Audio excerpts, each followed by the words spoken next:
Tonight, Richard wears a blue hat. James wears a different hat. And I wear a hat with things on it. The building!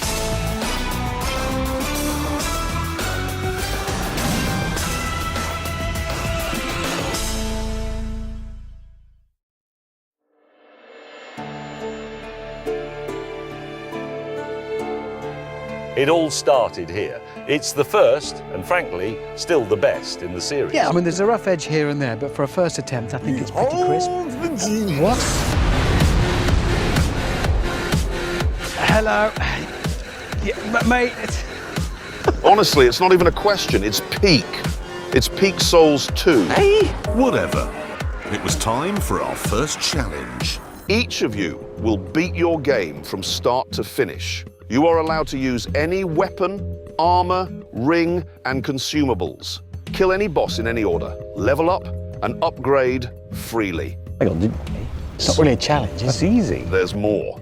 You are not allowed to pick up any items. Which one? Well, I reckon it's all of them. So that's like starting gear. And shop items, I guess? -1 point for each item you pick up, and bonus points for style. Yes. Right. Flamboyant and fast. Yes. How hard can it be? Don't say that! Well, we've got to ask, okay? Yeah. You noticed that? Yeah. This is... It's genius. The cleric starts with some miracles, and especially a chime, which is surprisingly hard to get if you can't pick things up. And as the only game with an Ashen Estus flask, topping off my health was going to be no issue. Oh no! Not the best start, but healing is like a skill issue. Oh, for God's sake. Still, we had a solid early weapon and a shield to score some style points. I mean, it's got to be worth like one pickup, right? After actually losing all my style points, I headed to Firelink Shrine to enact my second master plan. There's a lot of stuff you can pick up even before entering the high wall. Oh, right. Pick up, huh? No Ashen Estus meant that I was stuck with 3 flasks. Things weren't looking great. That's just cruel. Let's say you want an item. You could pick it up, which we can't. You could buy one, but did you know there is another? Bosses and unique enemies can deposit items directly into your inventory. Quest is going to be an important part as well, since we can't just kill NPCs to get items. Use this banner to proceed. Vault. Not really a challenge right now. +0 is as good a start as any. But it all goes downhill from here if we can't reinforce our gear. Speaking of upgrades, Titanite shards aren't dropped by crystal lizards, so we need to buy those. For this, we take a quick trip up to the old Wolf of Farron bonfire.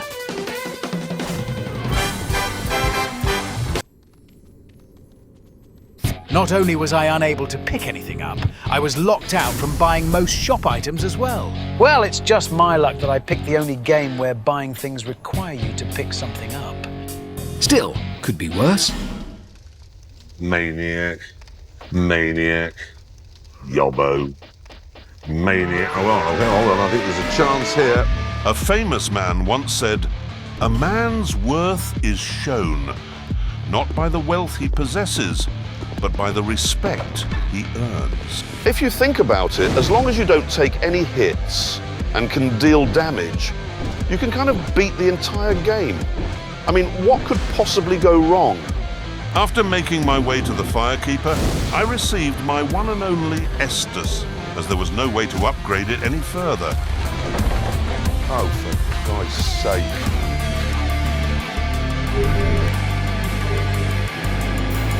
Now, the next step requires around 200 souls, which can be obtained like this.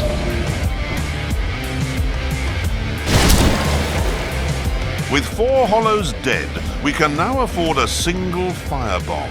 The plan is to hit the barrels on the other side. Well, it could be worse. After blowing a hole in the wall, our next step is to jump on top of the railings and over the ladder. This will cause the pursuer to come down. Next, we run straight towards the bonfire, being careful not to let our stamina run out completely and sit on the bonfire.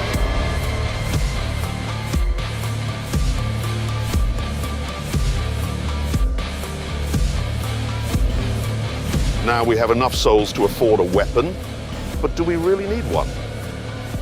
The Ring of Blades also increases our bare hand damage, and that's all we need. Now, I believe in speed, power. Power and speed solves many things.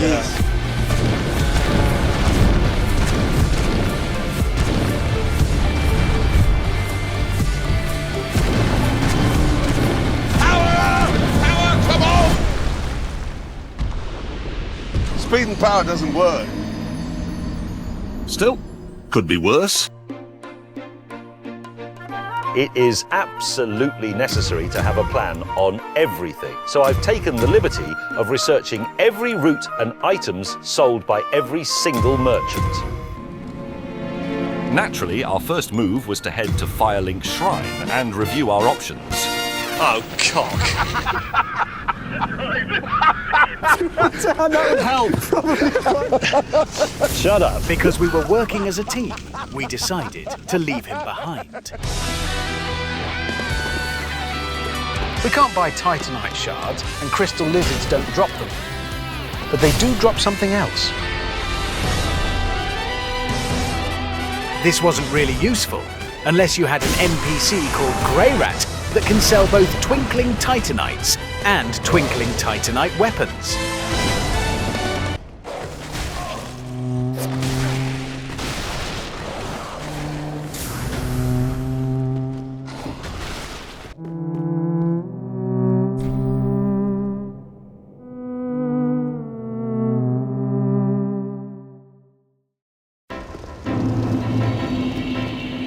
With my tail between my legs, I decided to give in to the temptation. I'm sure you've seen this like a millionth time, but it's an important trick to know. Basically, what you do here is wait 6 steps and then roll to the right. And it's easy as that. Oh, for Christ's sake. After defeating the Dragon Rider on our first try, it was time to gather up all the souls, spend a total of 10,000 quid, and receive the Snake Ring. Now we have a limited amount of Titanite shards, so we need to buy the best weapon in the world and stick with it. After considering every possible detail, ranging from moveset to damage, the choice was obvious. This Is that a hoe? is all you...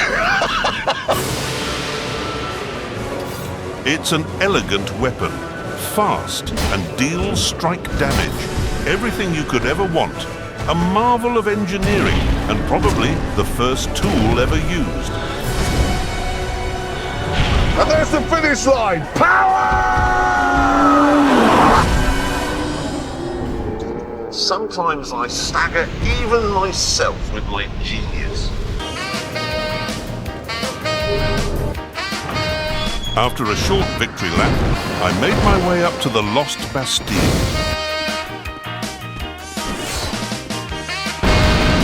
I have enough souls to buy 6 large shards.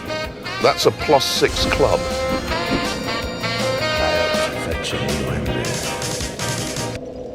Flame, dear flame. I ought to fetch a new ember. Flame, dear flame.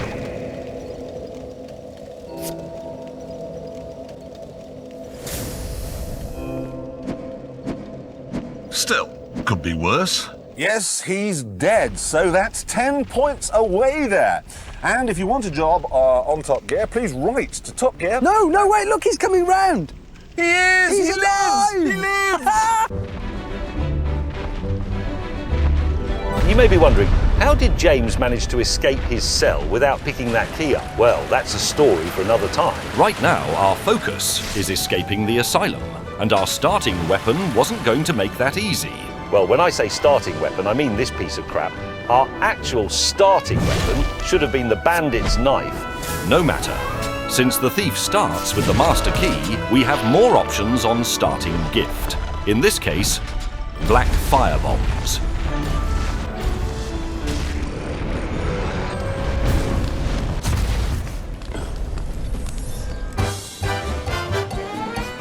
Oh, cock. Now the undead merchant is right around the corner from Firelink Shrine, and we just got 2,000 souls for him. Our weapon of choice was the reinforced club. Unlike that blithering oaf, there's actually a good reason for picking this. It has one of the highest base damage for its size, and only requires 12 strength. It's a staple for level 1 runs. Which came in quite handy as I bludgeoned the Taurus demon to death. And with a nice amount in the bank, we can now head to Andre. Hammond. Yeah? Oh, for God's sake! Why, Smithy? Explain to me. Funny! Yes. You're funny man! With Andre, we can upgrade our club up to +5, and more with the right ember. Cock. Large titanite shards can drop from crystal lizards, or can be purchased as soon as we enter Sen's fortress.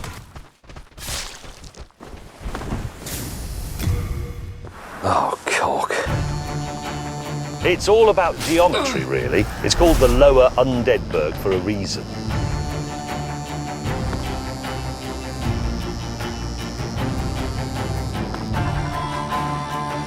Once we get down, we can open up the shortcut for later. To reach the depths and get the ember, I was first going to have to go past the Capra demon. The trick to this fight is going up the stairs and taking out the dogs one by one. Ow!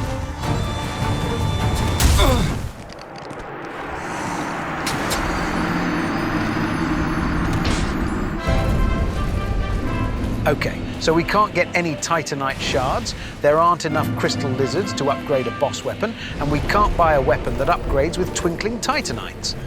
But fortunately, crystal lizards are not the only enemy that give items directly.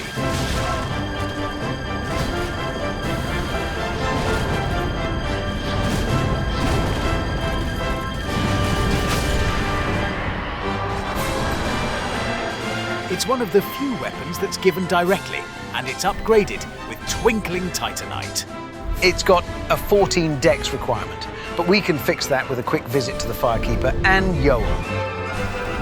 Now that we have a solid weapon, it was time to save as many NPCs as possible and expand our available options. Do you see that? That humongous beast? How now? Think twice before you go down that road.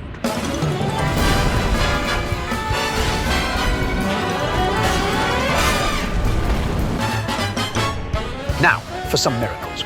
We are a cleric after all. 0% equip load will allow us to just barely survive. What? I did mention that we don't have enough titanite scales to upgrade a boss weapon, but weapons are not the only thing we can get with boss souls.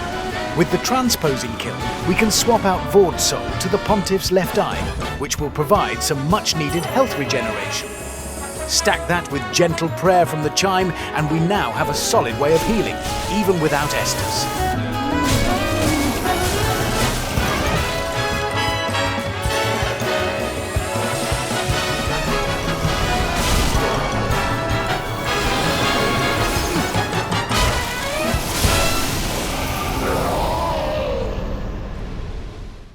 Now, we can't buy large titanite shards, so our only option is to hunt some crystal lizards. We head to No Man's Wharf with a torch. Right. Not a big deal for now, but the gutter is going to be painful. After clearing out the room, I broke down the hollow wall that housed the crystal lizard. It's annoying to catch, but it's one of the only ways to get upgrade materials. Oh, for Christ's sake. Right, and with that, back to the drawing board.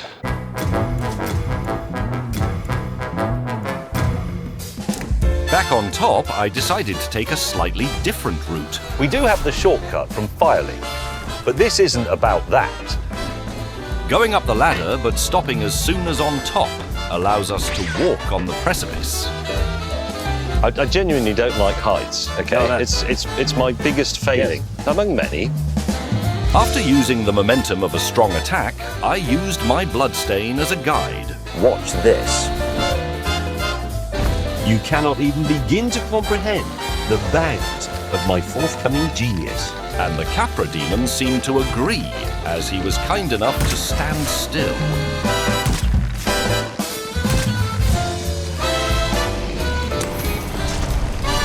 Oh, cock.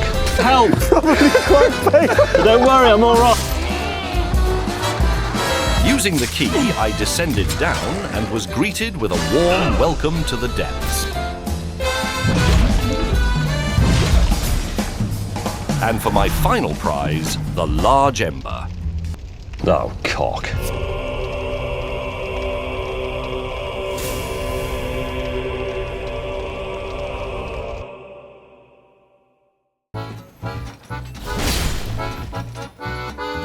That is genius. Whoever thought of that addition? It was me. It's not a bad idea.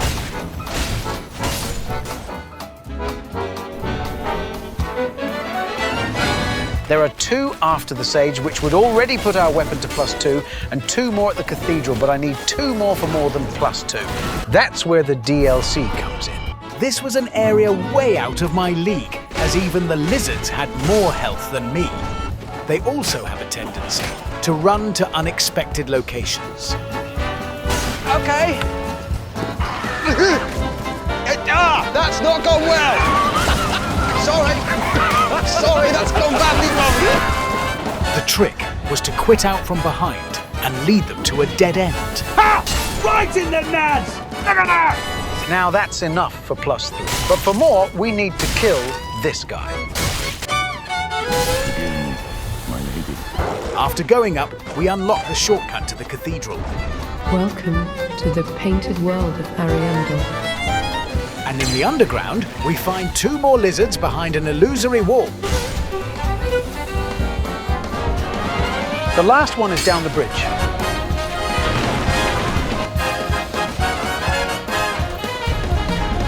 It would be really cool. And I am tempted, but I also need my other hand free for gentle prayer. Back to the main game. I went on some errands for the onion.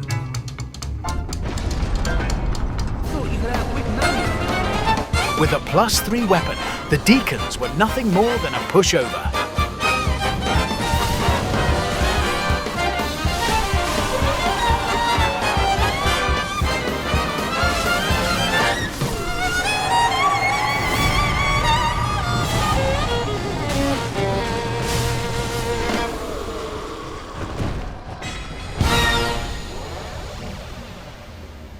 Unlike Hammond, I was having no fun with crystal lizards.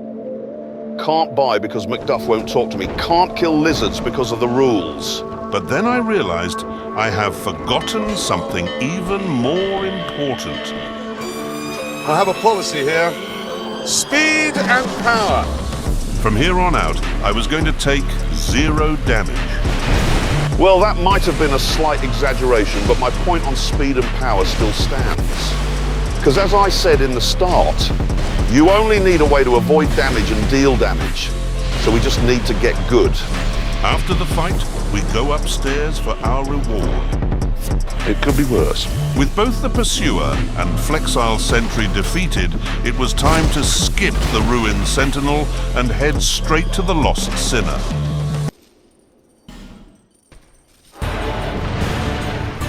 Not only was I unable to skip the Ruined Sentinels, the proper way was also blocked by a statue.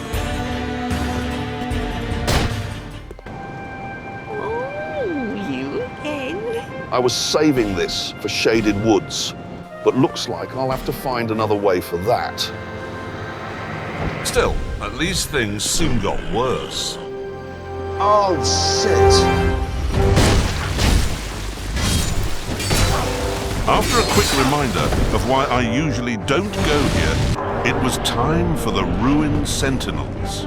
The basic premise is quickly killing the first Sentinel before reinforcements arrives. Fortunately, the club is perfect for this. Next was to stand in the blind spot and do as much as you can before going downstairs. Now, one problem is durability. There were just so many things to fight before getting here. Of course, my genius once again prevailed. A second stick.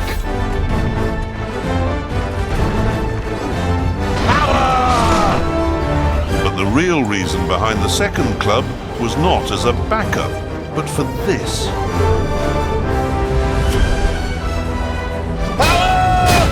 It was the perfect combination of the superior one-handed moveset and the ludicrously fast power stance follow-up, which provided me with the burst damage to take down the lost cylinder.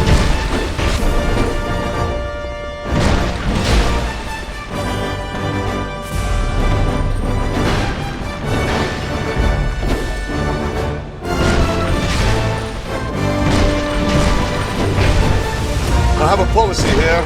Speed and power, because in my mind, speed makes you lighter.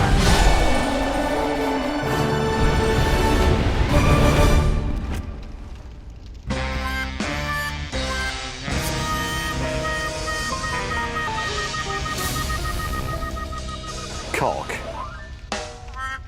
I mean, I suppose I can grab a Black Knight weapon, but that's based on luck, and there is a much more elegant solution.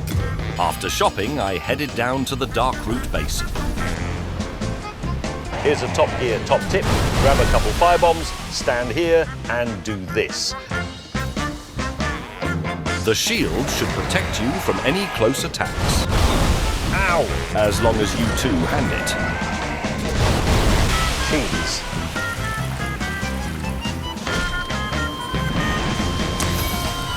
Now for the golem in the back. It's a slow enemy, so it's easy enough. Ow! After saving Dusk, we can buy the best low-level staff and pick up some spells from Griggs.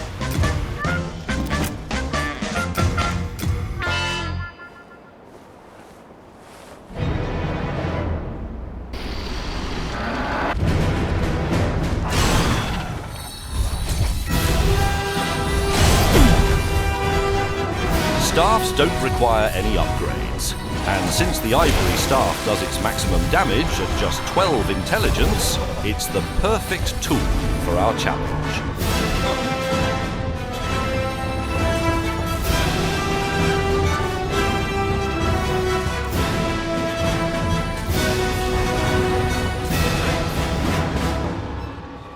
Anyways, we've got a good lead for now. So, let's see what Hammond is up to.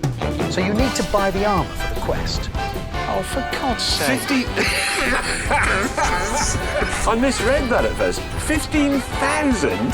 Still, could be worse. We only need 4 more for +4. After that, the 15,000 I spent should get us a slab down the road. Next, we go upstairs to the stray demon. We can use the soul to transpose it into Havel's ring. Now, before we go to the Abyss Watchers, there is one thing we need to do.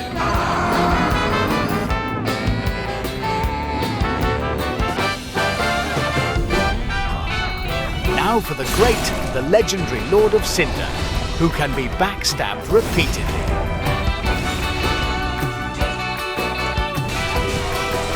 Again and again.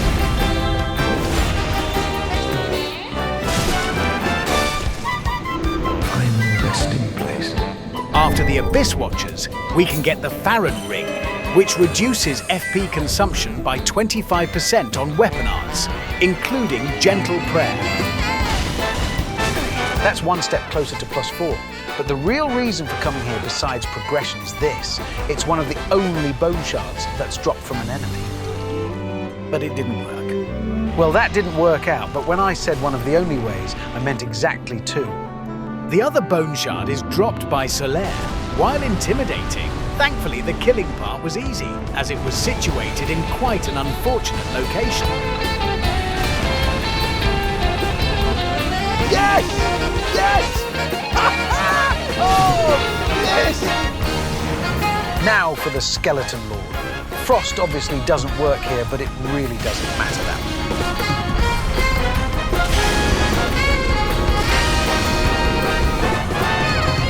In Erithil, we can get a nice ring that boosts damage. And our last twinkling titanite that would put our weapon at +4. And with the 15,000 souls we spent earlier, we can grab the slab from the onion and recruit him for the next boss.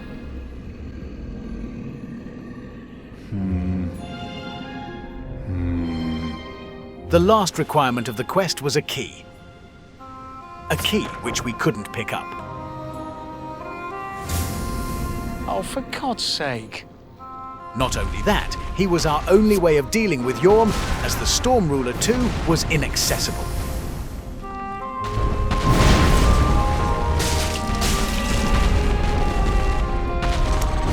That's not a good time. Hamster. How's it going? Really well, actually. Usually this is the last place I'd want to go, but we don't have the fragrant branch for shaded woods, and we don't have a torch for the gutter either. The club, turned out, was having some issues in narrow hallways, so I decided that the most sensible thing to do was to run away. Well, no point in fighting since I can't pick this up anyway.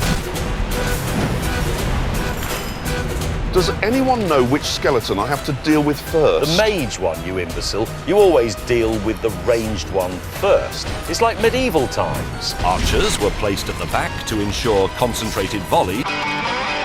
Mate! You're gonna die! I'm gonna feed you into your own machine!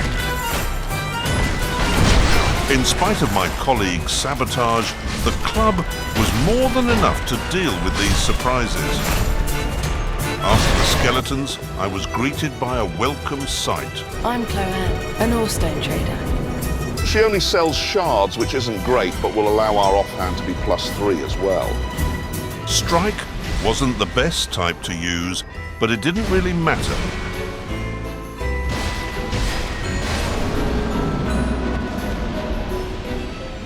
Now for the best area in the world, the Earthen Peak. It was so peak, in fact, that I've heard that it was added to Bad Souls 3 as well. Oh, shut up.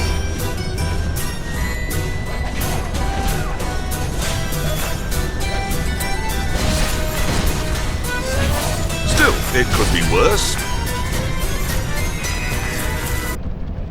And then it was.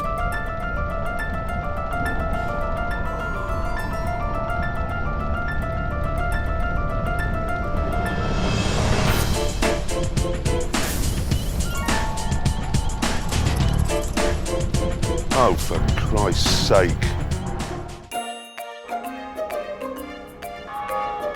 I've got a proper weapon that I can use until the end, and it's only going to get more powerful. And if anyone asks how I got the master key and firebombs, I'll come to your house and burn it down. Hidden Body was a very nice spell to have here, as it can prevent toxic darts, and especially the boulders. Watch this. I'm, for one, am glad that From Software decided to keep the Quelag observation deck. Oh, hang on.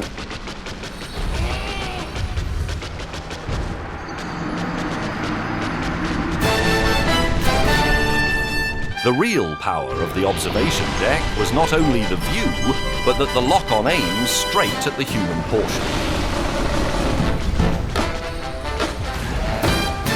which caused a stun lock when hit.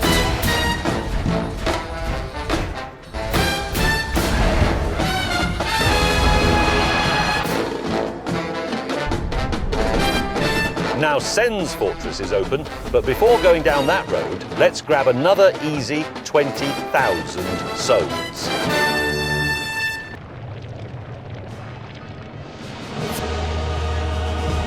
No matter, we can use the spell to aggro him instead.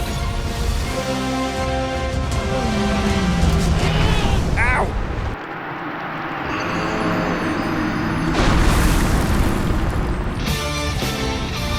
Run as soon as the spell connects and stand beside the fog wall. Wait for an easy 20,000 souls.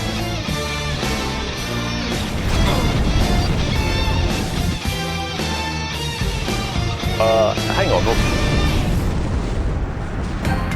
Turns out, the trigger for the jump is picking up the clothes. And without that, Ceaseless will refuse to use that move.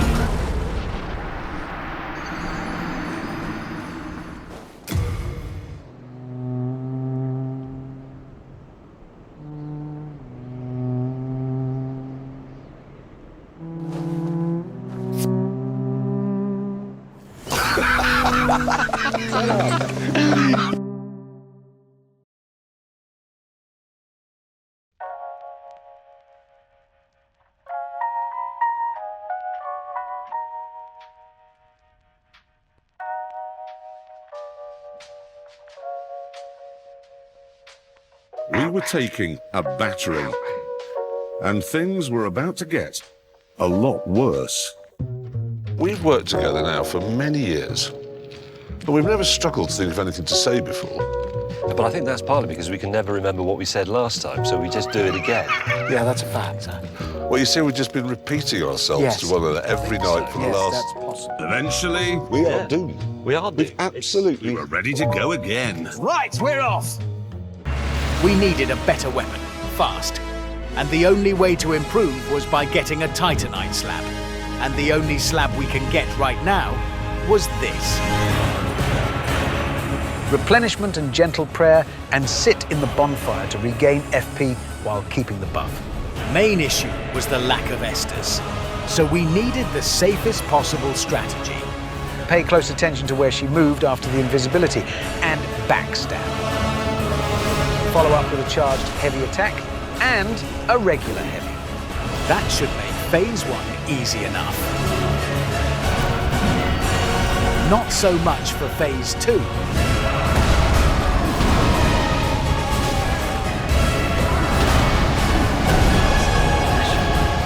We can call up Gale to be used as a distraction. Bonus points for showing up only in phase 2. Now Gale isn't going to stay for long, so it's important to do as much damage as you can.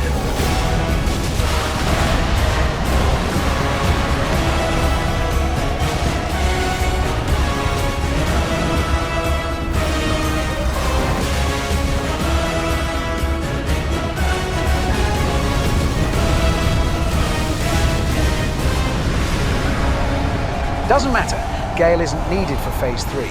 Not because he isn't helpful for that, but because of this. With the slab, we can leave the arena one way or another and upgrade our weapon to +5.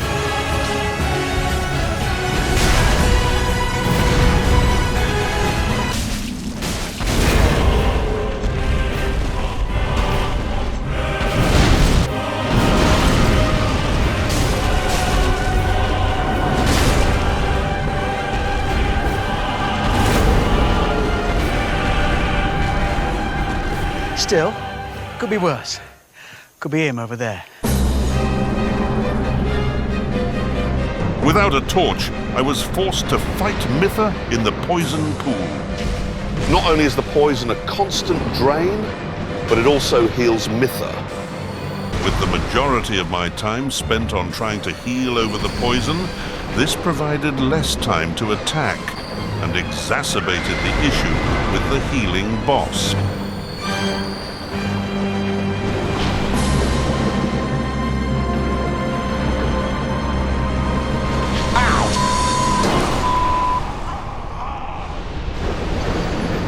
What I should be doing is get a proper thrust weapon. What I'm instead gonna do is this. We tap our reserve of radiant life gems and go on for an all-out attack. Radiant life gems have almost double the duration, which means less time spent on using and more time to attack.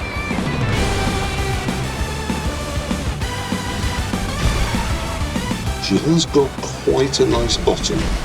I said that out loud, didn't I?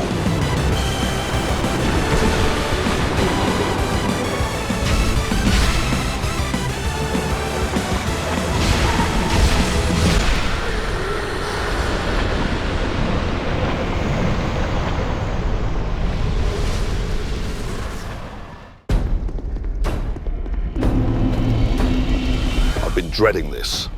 plus 3 is not the best place to be in, especially for this. To make matters worse, the moveset wasn't the best for dealing with invaders either.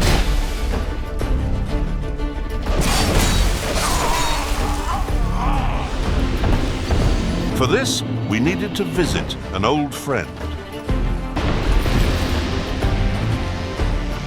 Will you deal? He sold poison and poison accessories, all of them very effective against NPC invasions. You just need to land 4 knives for the poison to stick.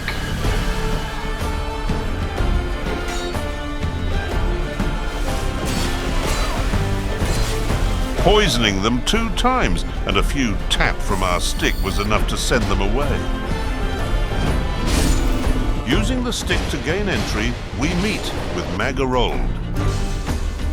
He sells some armor with special effects, like the gloves that gives you 10% more souls. But more importantly, a fragrant branch of yore.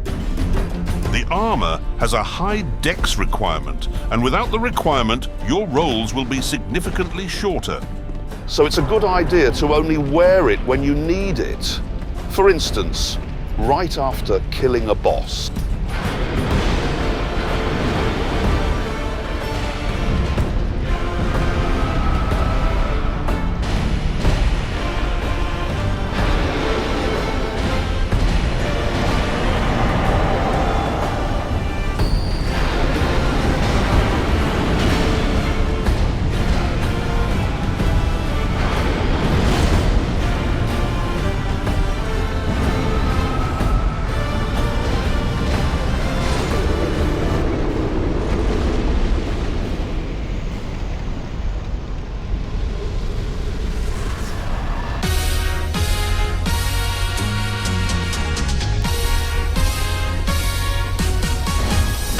This particular pursuer drops the Ring of Blade +1, which would make a welcome upgrade to our damage.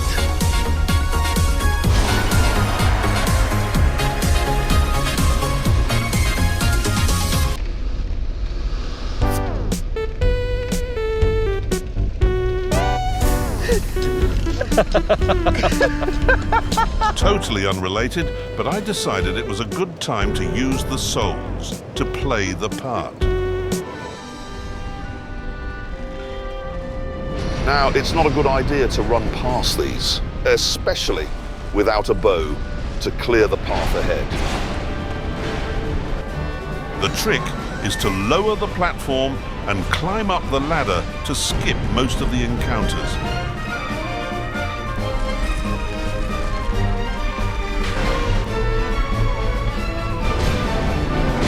Now, there's no easy way to deal with this.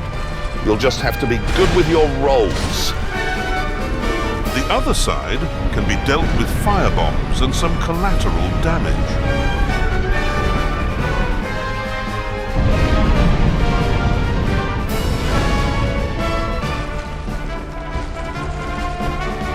The old Iron King is not surprisingly the easiest enemy in the area, as the terrain provided protection against every move, except for the laser, which is of course the best moment to attack.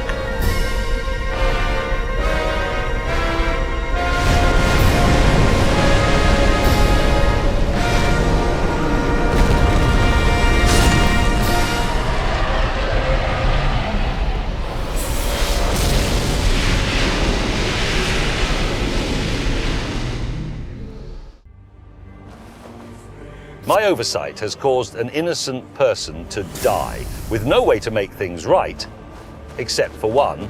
Hello. Was it you who rang the bell of awakening?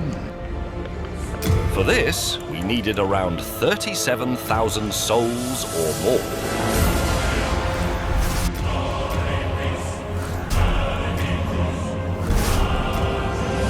We buy out Grig's spells, hover over the bellowing Dragon Crest ring, and press the next page button with our mouse while pressing Activate.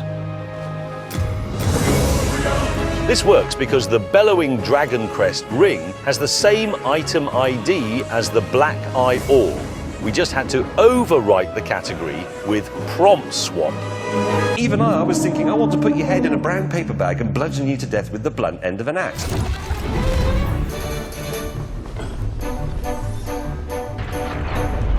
First, some more merchants. Using the snake to break the wall, we free Logan using the master key.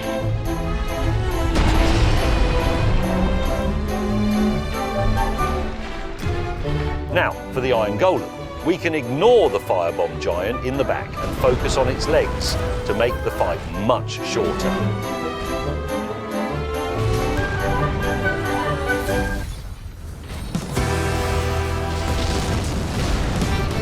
We needed to deal 400 damage to the legs, but the ivory catalyst was starting to show its age.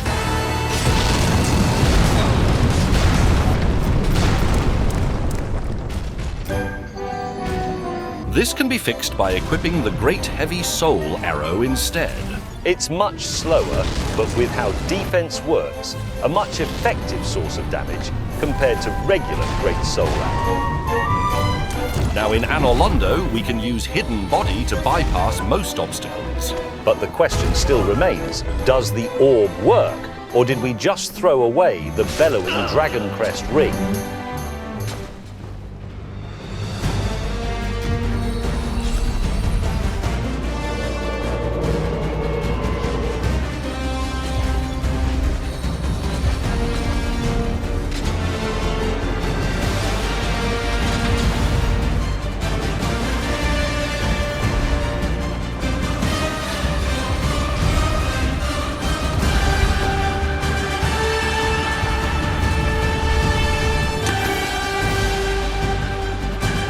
As dawn broke, the peace and serenity of this beautiful Ugandan morning was shattered by the bellow of a wild animal. Clarkson!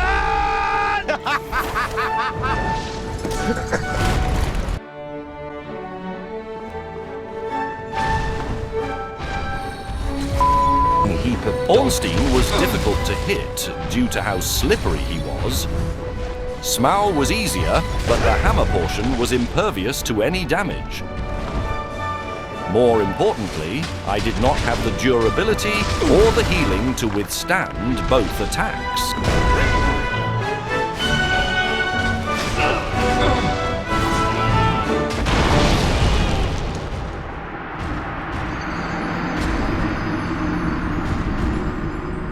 A boss soul on the bar, Estus on the belt, Talisman on the left, Force and Homeward on spells.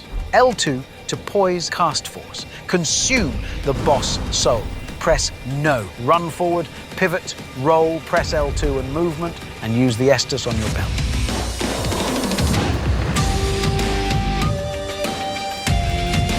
This uses the Estus instead of the boss soul, while giving you the 20,000 souls. With good timing, this can be repeated infinitely. Make sure to sit on the bonfire every 2 times, or you will use the actual soul itself.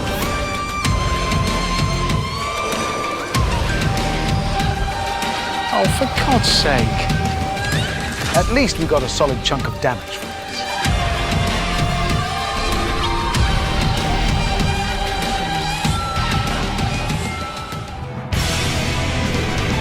A few points in strength isn't going to change much, so we also needed a different strategy.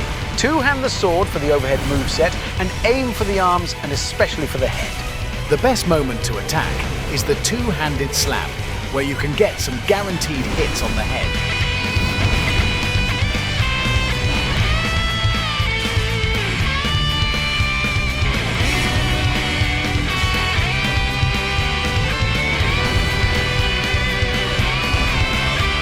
Headshot damage is nice, but the real reason for it is this.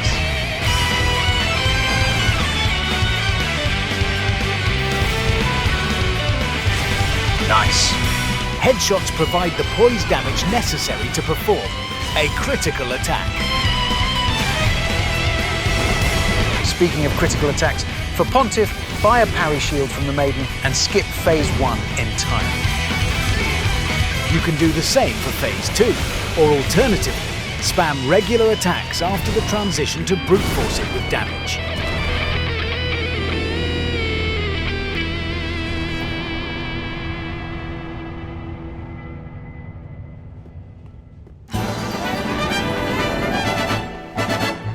After the Pontiff, I took a trip down to the sewers. There were 2 Solivan's Beast, and killing both rewarded me with the Ring of Favor. Stamina, health, endurance, everything you could ever want. Now for the Devourer of Gods. Frost works pretty well, so it's easy enough.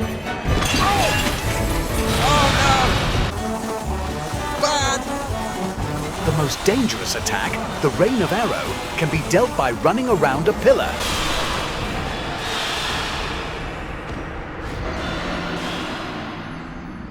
Meanwhile, You've been long away. What would you like? defeating the Old Iron King has stocked Cloan's inventory with large shards. But we're not quite finished with this path just yet. Bring a couple of skulls, defeat every enemy in Huntsman's Copse, and carefully navigate your way to the undead Never mind that. Just run to the arena and jump just before the door. Watch as the buffoons fall down to their death. Just ignore this guy. It's not worth it. Now for the chariot. Skulls are very useful for distracting skeletons while you deal with the necromancers. Clear the area, lower the gate, and use poison to knock out the chariot for good.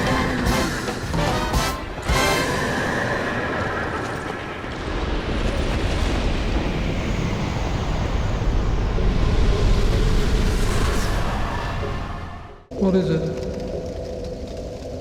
Oh, you took long enough. This place won't be any fun. Not for you. He's obviously evil. I mean, look at him. He's almost as small as Hammond.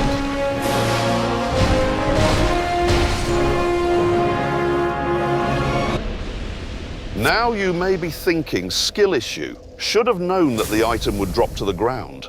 But the real reason for killing him is this. Any item that does not drop is sold by Melantia, and this particular robe boosts soul gain by 10%. Oh, undead are we? And one without much time remaining. With the fragrant branch bought from Magarold earlier, we enter Shaded Woods. Now before talking to Tark, make sure not to be followed because he can actually damage him. I want you to kill my betrothed. You don't actually have to summon Tark for this. The quest should work just fine.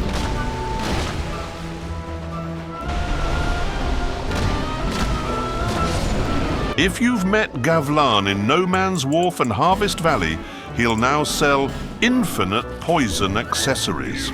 Now some might say it's a mix of uninspired enemies strapped together as a boss. But to the enlightened, such as myself, it's a test of target priority and, as always, peak level design.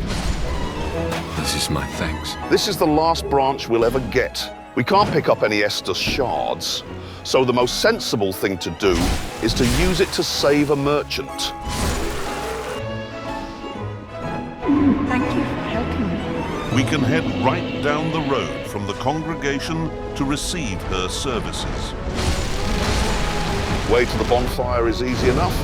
Problem is when you arrive there. Now that the area is a bit safer, we make our way to Ornifex. Oh, we meet again, kind traveler. She is the only accessible merchant that sells a bow. Weed. Finally, we enter Duke's Dear Freya. A bit harder than expected. Not having a torch is a real downer, but it's manageable.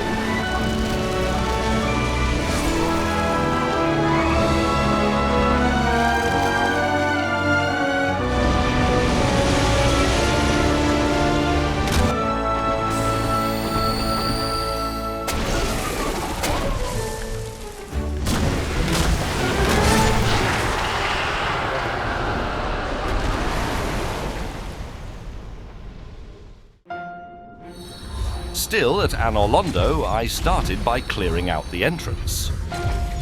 The trick here is to use spells on melee range to prevent the shield from blocking it. After clearing out the 2 giant guards, we lure out the archer next to the fog gate.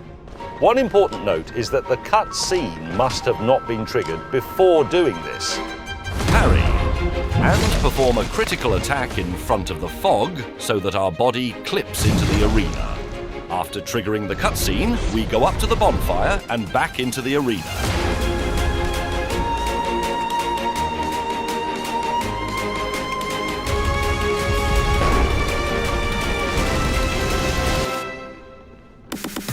Hang on. What on earth? This trick only works if we kill Ornstein first. Now, using our spells, we can take out Fatty easily.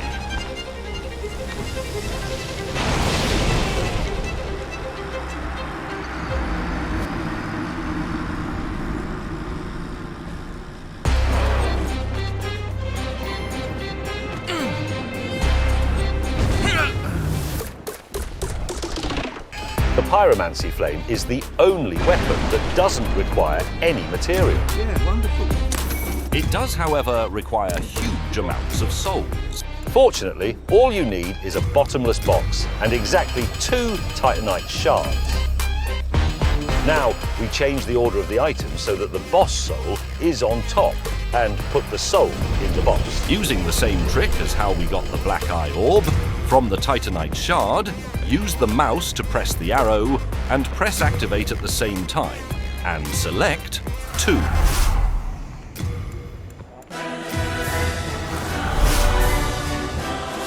Feeding 2 souls while only having 1 causes an underflow. So instead of -1 soul, we get 99.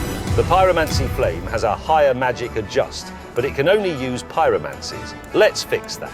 For this, we get the dark sign to the top. Block with the ivory catalyst, jump, and use the dark sign.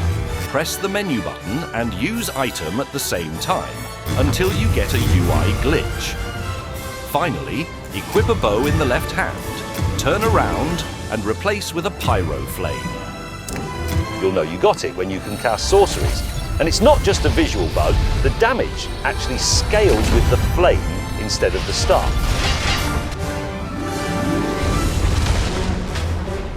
As you can see, the damage difference is night and day.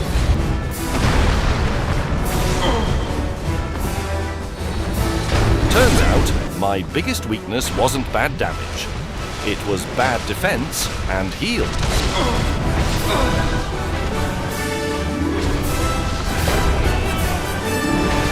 Fortunately, now that I have infinite disposable income and a blacksmith that sold unique armor and sold twinkling titanites, I can do this.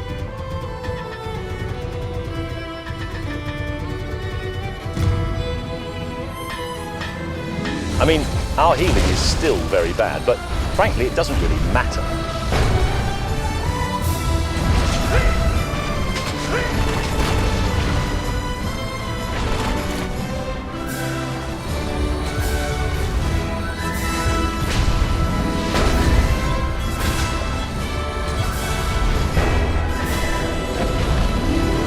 And of course, my convoluted solution was all for naught when I tested how pyromancies perform.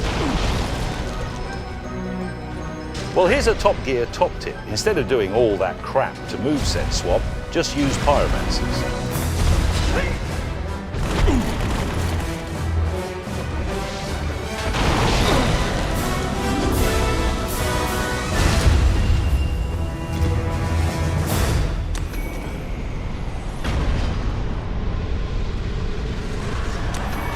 With all my experience in Anorlondo, I once again decided to help out Richard instead. According to James, this fog wall is cursed. So, if we stand as far away as possible, enter and spam backsteps, this should happen.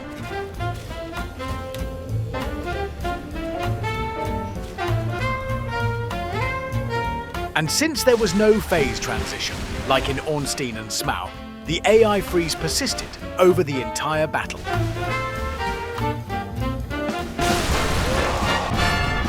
Next, we are teleported to High Wall of Lothric.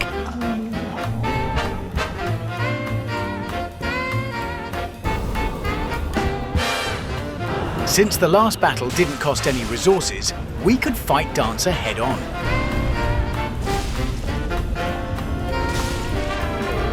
Next up was the Dragon Slayer armor. He is critically weak to frost, so another pushover.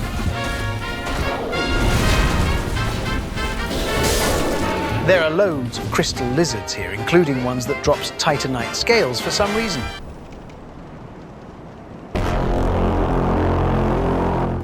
The last Lord of Cinder resided in Grand Archives, and without picking up this key, it was impossible to beat them, or the game.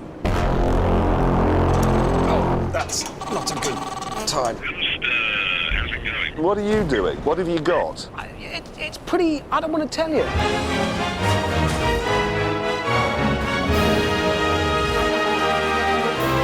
Time to put the cat ring into good use. I descended down and down into the rat zone.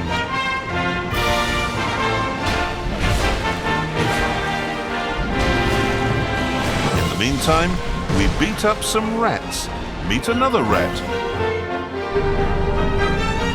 and buy some dung for the trip. Here's a Top Gear top tip.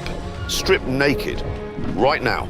This prevents our equipment from breaking when rolling into corrosive jars.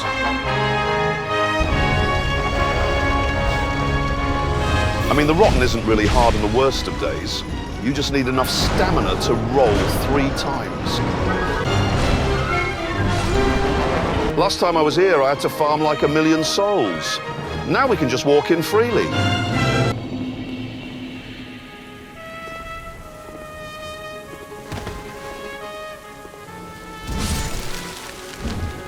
Well, this does say examine, but it gives you the great soul when you press it. And I'd rather not lose to a technicality.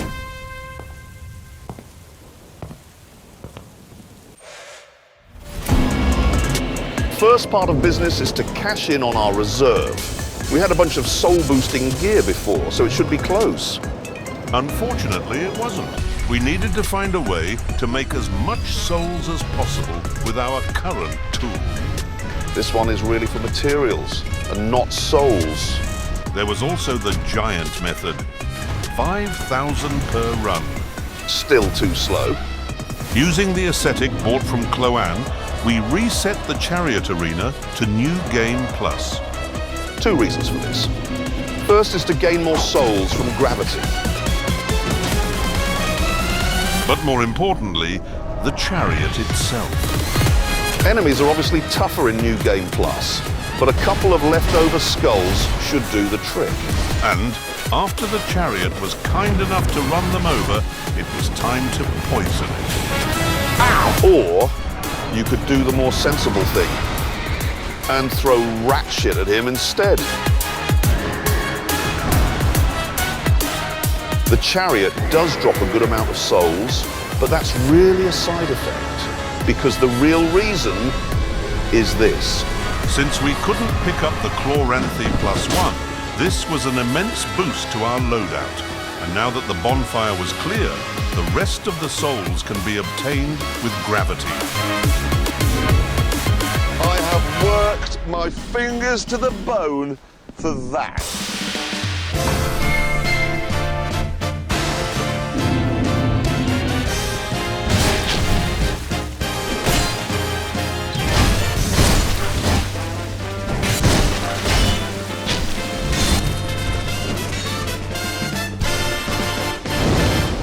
As expected, the stone soldier was no match for the wooden club.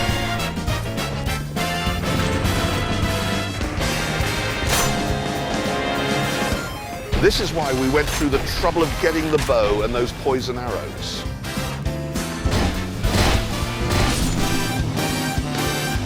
Now for the dragon riders. The trick here was to make the archer fall off and focus on him instead. This is ridiculous.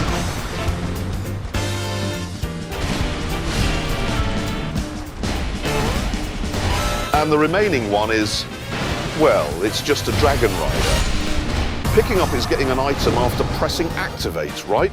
In that logic, do ladders count? Because I'll eventually get some item. After that troubling thought, we meet up with an old friend. Well, I really should have expected this. Opening this door will eventually lead to the Mirror Knight Soul, so I've technically used an activate button to get an item.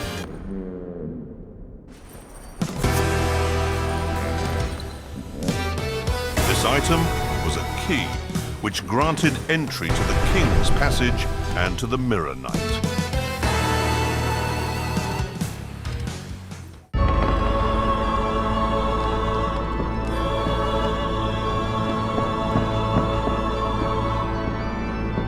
Thou hast journeyed far, and overcome much, chosen undead. Come hither, child. O chosen undead, I bequeath the Lord Vessel to thee. With warping unlocked, we return to Firelink Shrine and revive our dear maiden.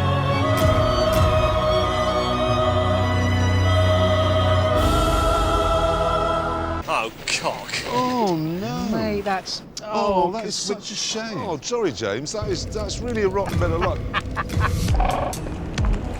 Heavens, you have done it. You have retrieved the Lord Vessel.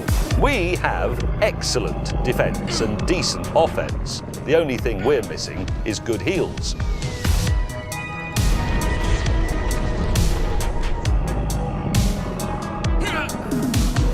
So, we use the same trick as the boss soul to underflow more humanities. These humanities are not just a method of healing, it also boosts our stats and as a currency for covenants. We can do the same with materials. For instance, the dragon scale dropped from the Hydra. I have no idea why that doesn't work, but there is always another way. First step is to buy 999 long swords with the mouse trick. Next, we grab some souls from the kind old demon downstairs. Back to Andre, we get the prompt for buying a longsword, but back out. Using the mouse, we press quit game and the inventory at the same time until this happens. And with the mouse, drop minus 998 scales.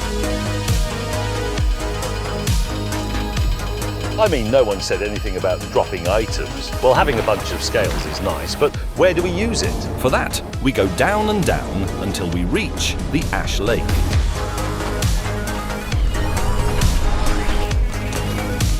One last thing to do before we leave. We go around the back, tickle the great goat until we get this. What's this? I mean, the damage is superb, but it is very slow. For that, we buy a rapier. And similarly, how we swap the staff to the pyro flame, we set up to swap the rapier into the great sword.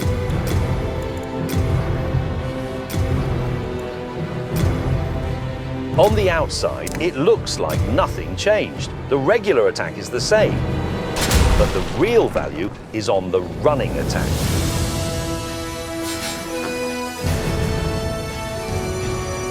It had the damage of the great sword, but the animation of the rapier.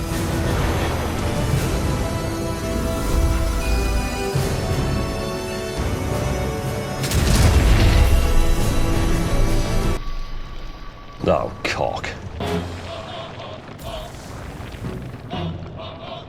Well, the only thing I brought is fire and poison, and Ceaseless is immune to both of them. Good thing I brought these, but I'll have to move swap before it kills me.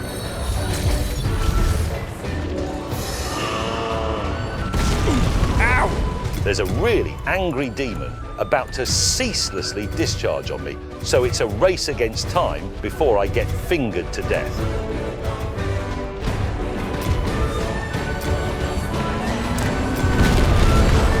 What's this.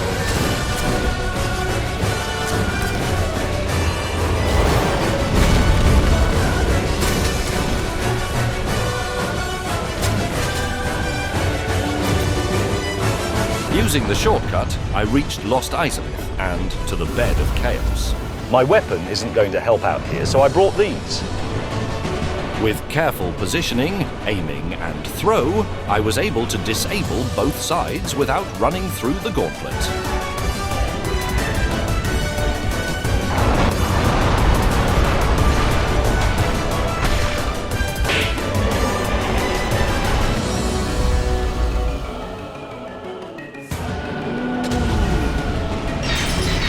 Let's go down the list. Seath is invincible here, but after this, we can escape from the cell and challenge him for real.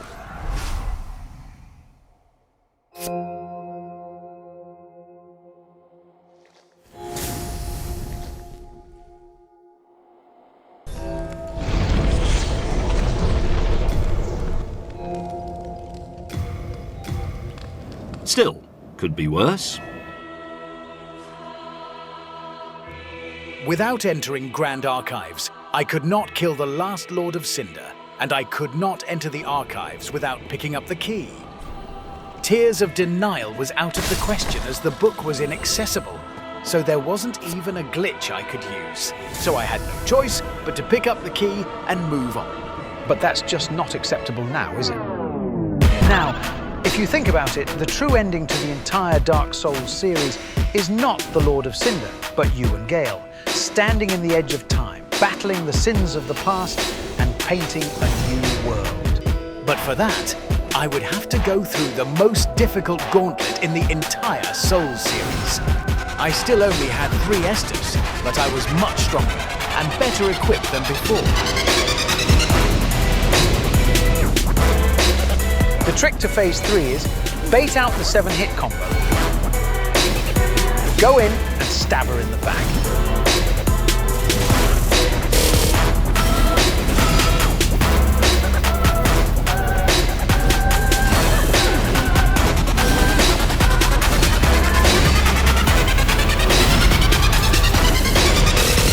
As we stand at the edge of the world, we find a friendly hag that sold divine blessings.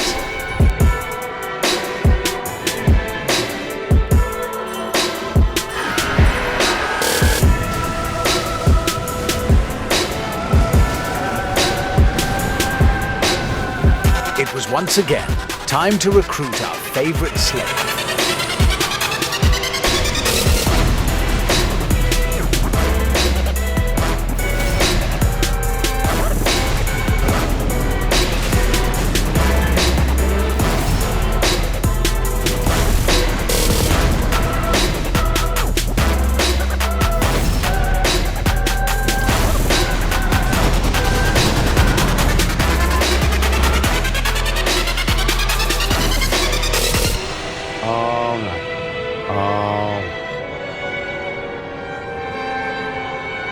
The ringed city required a banner, which we couldn't pick up. So in conclusion, it was impossible to beat either the main game or the DLC without picking up an item. Hammond? Yes, mate. May. Bad luck.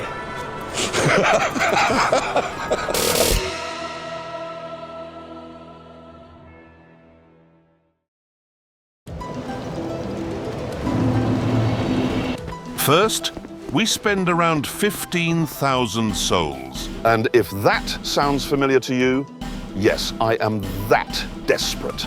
Next, we burn an ascetic in Majula. Oh, for Christ's sake. Well, there is one more merchant. Only problem is finding him in all 3 locations.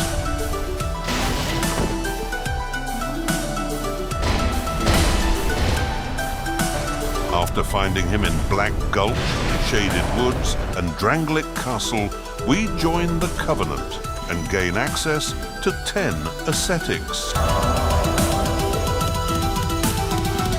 As a famous man once said, "I've given thee courtesy enough."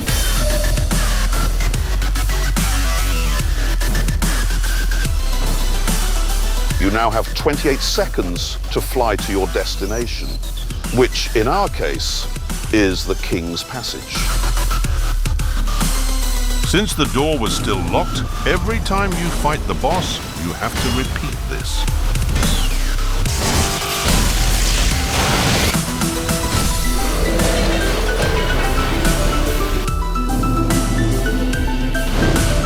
She now sells infinite large shards, which we can use to round up our clubs, but more importantly, our bow.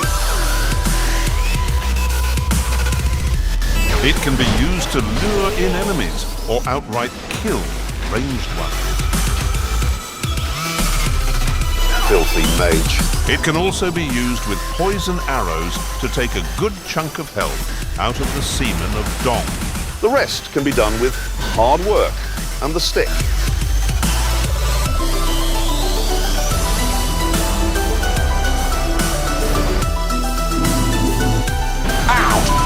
Where we find a back alley dealer who sold performance-enhancing mushrooms.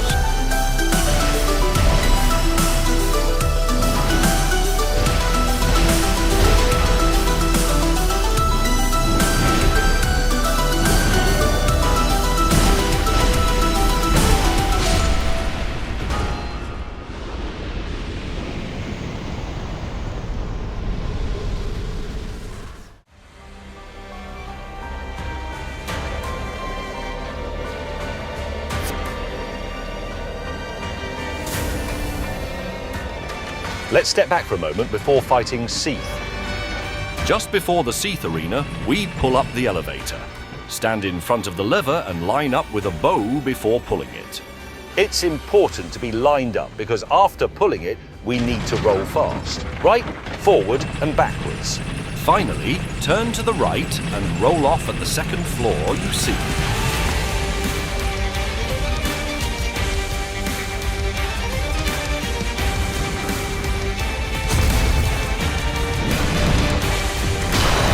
How did these get?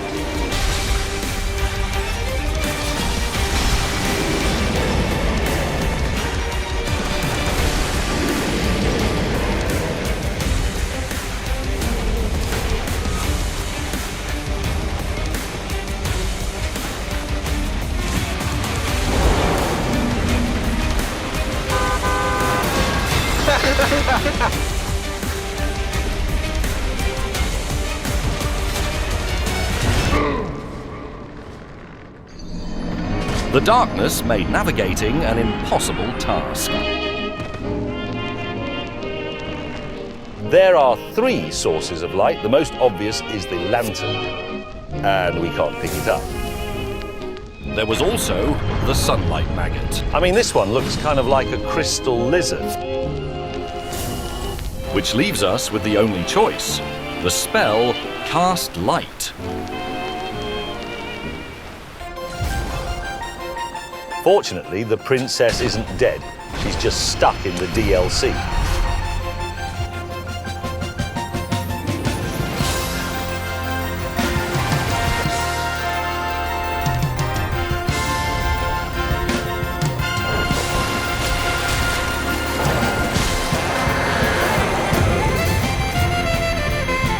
Turns out, saving the princess was entirely unnecessary. The Princess Dusk is here no longer. Well, sucks to be her. As Elizabeth sold Cast Light instead. Nice. Speaking of helpful merchants... Are you a cleric or something? No. Really? I think you've got something to say to me, haven't you? But for heaven's sake, let's not mope about, eh? Well, 2 can play at that game. Please take this. Not as efficient without the bellowing dragon crest or the dusk crown, but a few cast was enough to obliterate him. After Nito, Patches now sold some drip.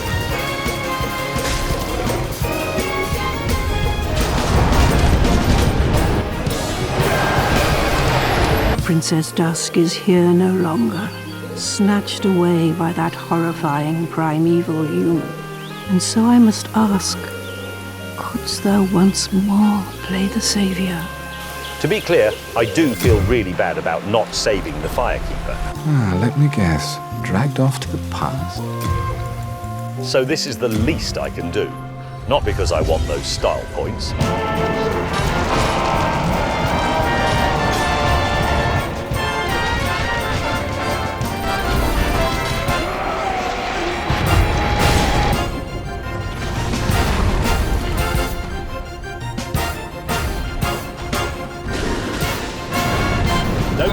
Don't care, still don't care.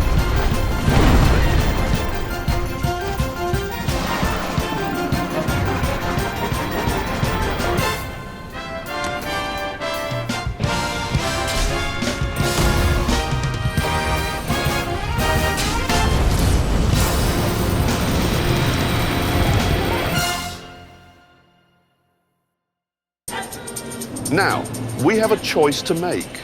Cloan now sells chunks, but not enough to upgrade both of our clubs.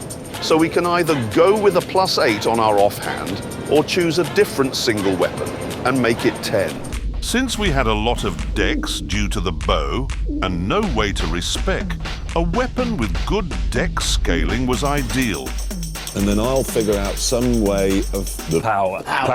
Exactly, I'll do the power. Let's get about our business.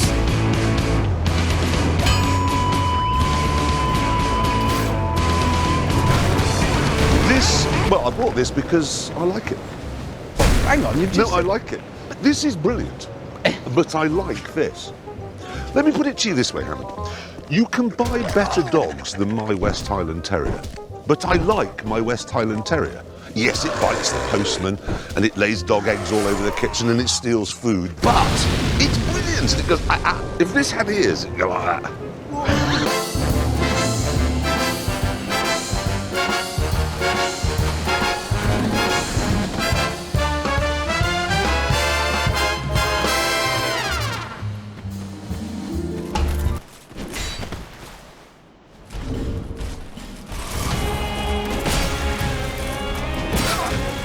King's Ring, unfortunately, was an item that had to be picked up.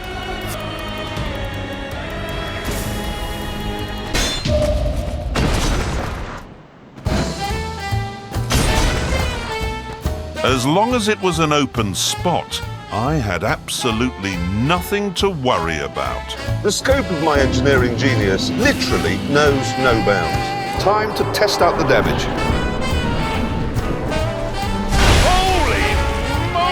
Well, the least I could say is I have made a very wise choice. Now for some weed. Now I can just talk and get out of here, or I can get some giant souls while I'm at it. Just stand between his toes and move out of the way. For this, you just follow the tail. Works every time. Oh, Jesus Christ! Now for the Giant Lord. Right. No matter, it was an open space and a kind hollow was helpful enough to give me a boost. The Giant Lord is, well, same as the last giant.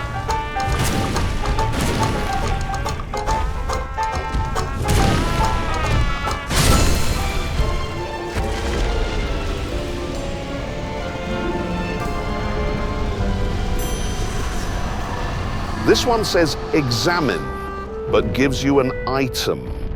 So instead of debating who picked up what, let's follow the golden rule. That rule, of course, power and speed.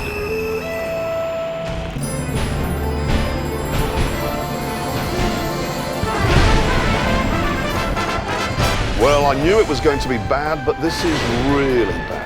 In hindsight, this should have been expected, as we only had 2 giant souls, which means all damage was reduced to 1/8. Oh, for Christ's sake. Nothing a bit of parry walk can't fix. Only difference is the ladder. which allows us to clip through solid walls.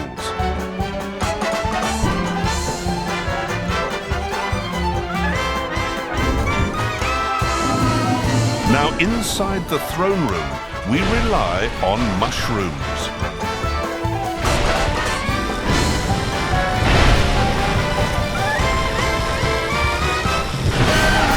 After Nashandra shows up, just wait beside the doorway to avoid the curse balls.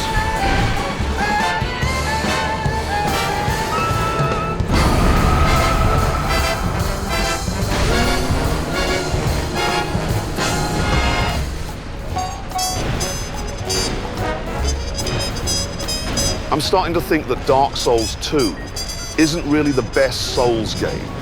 Maybe the first sin was this game being made.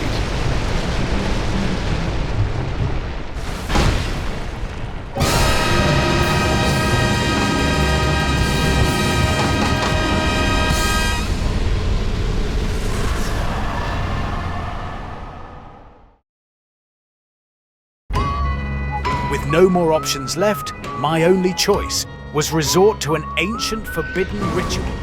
But to make this work, I was going to need some souls, a lot of souls, and some blood sacrifice.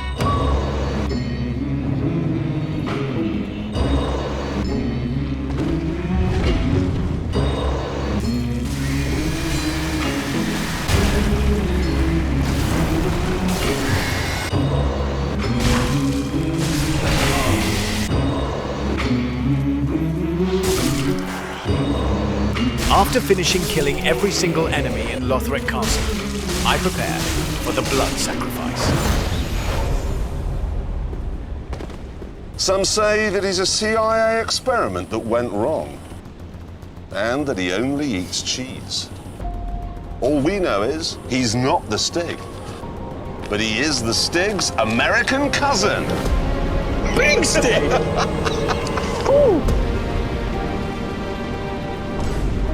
Stig now moves downstairs and bring a mimic along for the ride.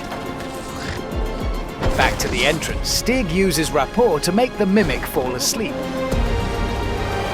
The position and the angle of the mimic is key for this to work. When the mimic is facing the wall, Stig will use the grab to clip into the wall.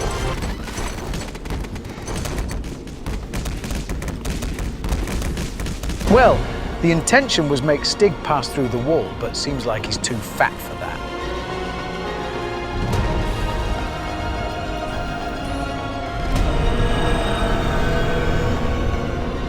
What's worse, every time he was re-summoned, the mimic would desynchronize.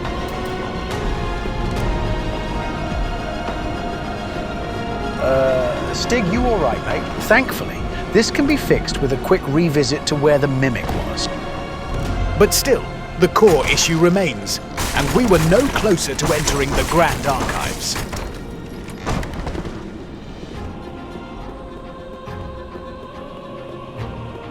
First, the Stig runs to the ladder, grabs it, but pivot at the same time.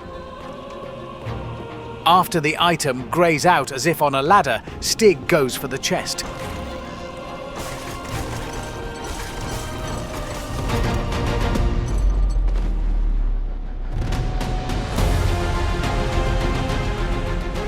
The ladder animation is stored and released on the grab animation, which lets us clip through the floor.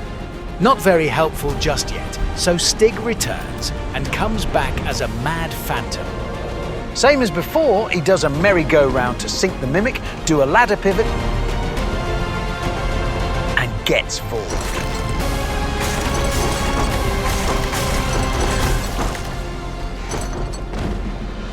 Now Stig moves away to the side, and it's time for me to store the ladder animation and get eaten myself. I go further down while Stig moves to the original position. While Tears of Denial is activated, he uses the Crow Talons to drop down. Stig touches a death blade that instantly kills him, and it was our job to pull him out with a backstab.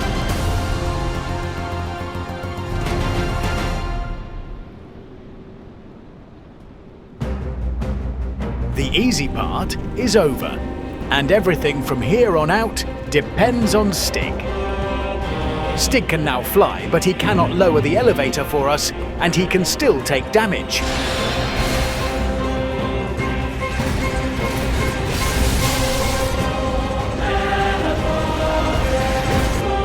The only thing Stig can do is go into the boss arena and trigger the boss, which leads to this.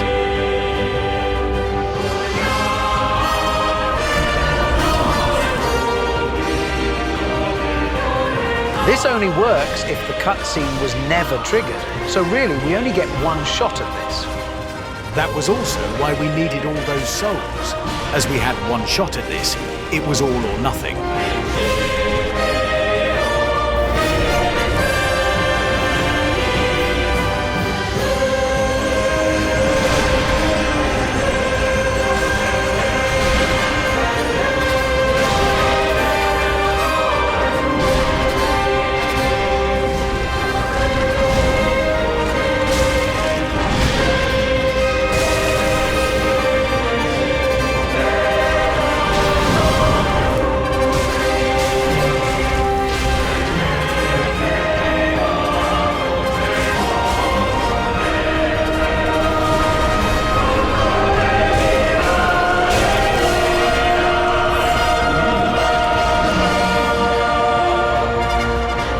With all 4 Lord of Cinders dead, there was only one boss remaining.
That does kind of answer the question, doesn't it? How hard can it be? Very, very hard indeed. Well, hang on a minute. I thought I did rather well. So we all didn't have to pick up any items. No. We still haven't seen how a certain someone escaped his cell now, did we? Greetings, mate.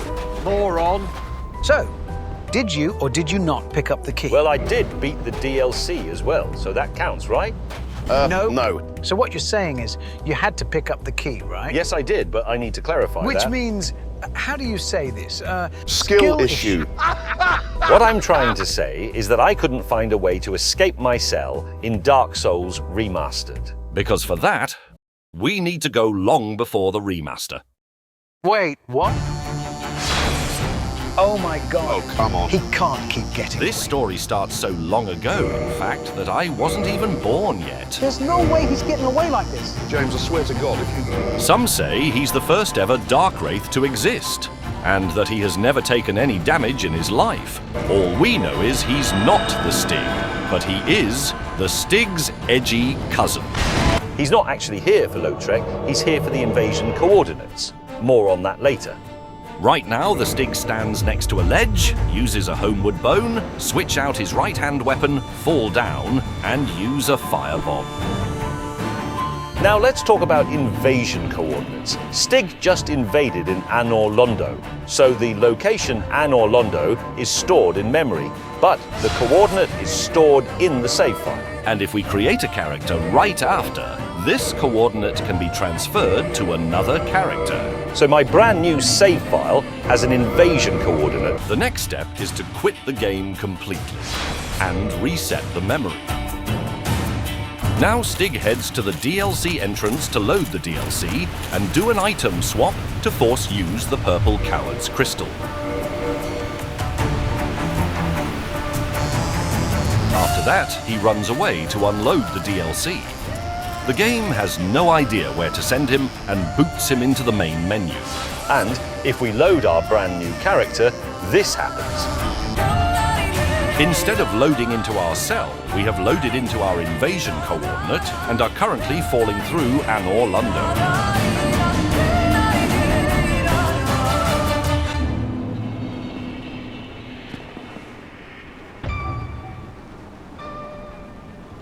Well, since only the coordinate is used and not the map, unless the invasion happens at the same area, we will always fall to our death. And since you can't invade in the asylum, this can only mean one thing.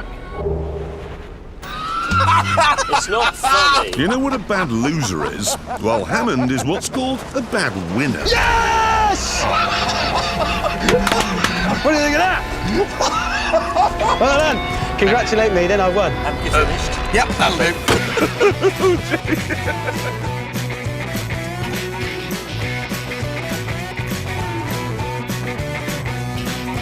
This is something I've wanted to do. I've worked in television for 20 years, never had the chance yet, okay?